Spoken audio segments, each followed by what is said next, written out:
Yo, how's it going, guys and girls? My name's Chris and welcome to my channel, CSM Investing. So all across this channel, if you've been here since day one, well, if you have, I genuinely appreciate you. But back to the point, all across this channel, I've always been a massive advocate for stocks and shares ISAs. Now, there are loads of benefits to actually having one of them, but there are some things that you need to know before actually putting your money into them. And that's what we're going to cover in this video today. So yeah, I'm taking all of the work out of it for you and just laying it all out on a plate. But before we do get into any of that, please do realise that I'm not a financial advisor, and anything that I do say, please take with a pinch of salt. And since you're here, make sure to like, subscribe, and hit that notification bell. Right, let's get straight into the video. As I said in the beginning, there are loads of things, several things that you need to know before actually opening that stocks and shares ISA. And one of these is the fact that ISAs are not flexible. And by this I mean, say if you put £5,000 into a stocks and shares ISA and then decide to take out £2,000. Well, you've already used that initial £5,000 of your £20,000 contribution. Make sense? Now, that's probably the easiest way that I could explain it myself, but if some of you didn't take to that explanation, I'll explain a little bit deeper. So, the maximum contribution that you can actually put into a stocks and shares ISA is £20,000 each year. Now, the profits that you make after this are completely tax free and they're all yours. Now, I strongly suggest that you try and max out these contributions each year.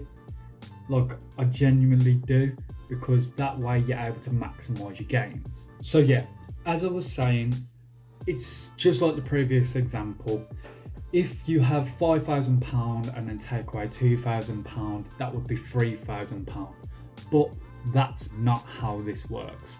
So your initial £5,000 still counts towards that £20,000 initial deposit. So instead of having £20,000 for that initial year, you'd have £15,000 that you can then contribute more to. I hope that explains it a little bit better. Now, the next step is a massive part of actually realising maximum gains for a stocks and shares ISA. And that is reinvesting your dividends. Now, if this sounds complicated, don't stress, because trust me, this is such an easy process. Dividends are the profit of a company in which they then distribute these profits to its shareholders. And when I say reinvest the dividends, it's as simple as that. It genuinely says it there. Reinvest the money that you've been given back into the company. That way you're able to make your money grow even further. So let's say, for example, you open a stocks and shares ISA with Vanguard, and then you invest your money into the S&P 500, which is the top 500 companies in America. Now, there are several versions of this. On Vanguard, there's something called the accumulators S&P 500, and it basically means that the dividends that are got from each of these companies that are actually in the S&P 500 get reinvested back into the S&P 500, which I highly recommend. I genuinely think it is ill-advised if you don't choose this option. You're limiting your gains if you don't. Now, there are other options, so the dividends just get paid back into your account, but then you'll have to manually put the dividends into the S&P 500 yourself. So what would be the point in doing that? There are several different ISAs that you can actually choose from. These range from the innovative ISA, cash ISAs, stocks and shares ISAs, and the lifetime ISA. Now, I will talk a little bit about these, but I'm not going to go into too much detail, as I have talked quite extensively on them in a previous video.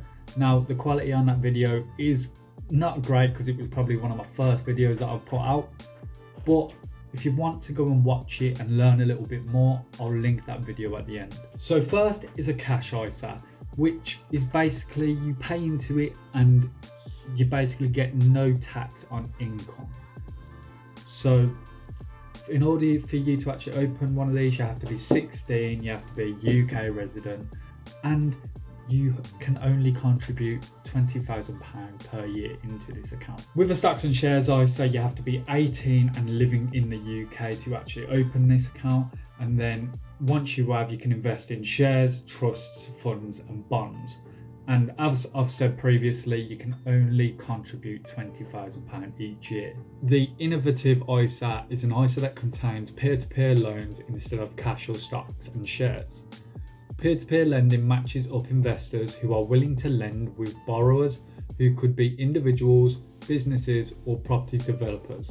And because you're cutting out a bank by investing your money through an online portal known as peer-to-peer lenders, you tend to earn higher rates of interest than a traditional savings account. Just like the rest, like the stocks and shares ISA, you have to be 18, living in the UK, and you can only contribute £20,000 per year. And lastly is the lifetime ISA. Now, this ISA is for people from the ages of 18 to 40 to help them buy their first home. Now, if you do actually invest into one of these lifetime ISAs, the government will top up whatever you put in each year by 25%. Now, in order for you to actually open this ISA, you have to be at least 18 but under 40. You can only contribute £4,000 per year. And obviously you need to be a UK resident. Since we've gone into a little bit of the background behind each of these ISAs, time to actually get to the main point, and that's you can only contribute to one of these ISAs within a given year. So say if you opened a stocks and shares ISA, you couldn't then go and contribute to a lifetime ISA. You'd have to wait until the next tax year and then you'd be able to contribute to that one. Then you wouldn't be able to contribute to the stocks and shares. So that is a bit of a downfall, but they're both there to help you increase your money. So I suggest looking deeper into these and seeing which one you want to take priority of, and then do that. Now, the last thing that we're going to talk about is kind of a loophole for you to actually contribute a little bit more of, if you're willing to that 20k deposit contribution that you have to put into a stocks and shares ISA, or for you to open a lifetime ISA and a stocks and shares, whatever ISA you want to open, you can actually have two. Now, most people won't think of it because it just goes over some people's heads, but that's to open either a different ISA or contribute more to one in your partner's name if they haven't already got one. Now, this could be them putting into their own money, or it could be you actually putting in your money, as long as they're going to let you. But please be careful when doing this, and please make sure that it's the love of your life when you're doing it, as technically the account is in their name, and if they run off with your money, that is their money. It's just because you put your money in there doesn't mean anything. It's in their name, so it is technically theirs.